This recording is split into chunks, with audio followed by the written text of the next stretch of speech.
नगर परिषद का विषय में?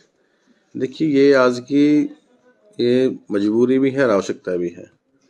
हमने चलो अब तक जो चलता आया, समय समय बढ़ता जाता है, साधन बढ़ रहे हैं, हमारा जनसंख्या घनत्व बढ़ रहा है, और देखा जाए तो बाजारों के अंदर भीड़ तो अच्छी बात है, लेकिन एक व्यवस्थित तरीके से हो, जाम ना लगे, इन चीज़ों पर ध्यान देना चाहिए। और दुकान है मेरी 8 फुट की, शटर के बाहर मैंने चबूतरा निकाल रखा है 8 फुट का, उसके बाद 4-5 फुट में और उसको घेर लेता हूँ। तो ये चीज़ें तो मतलब कब तक चलेंगी? हमने इन चीज़ों को सुधारना पड़ेगा।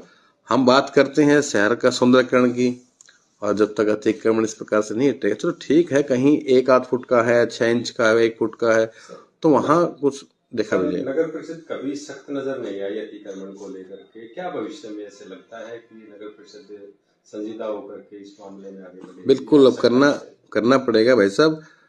और आज का बैठक का भी हमारा औचित्य यही था।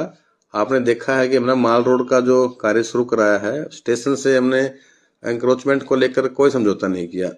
बहुत से कई प्रकार के दबाव भी हमें आते हैं, लेकिन हमने हाथ जोड़ के सबसे निवेदन किया कि एंक्रोचमेंट के मामले में आप कृपा करके कोई किसी की सिफारिश ना करें और इसमें सहयोग करें।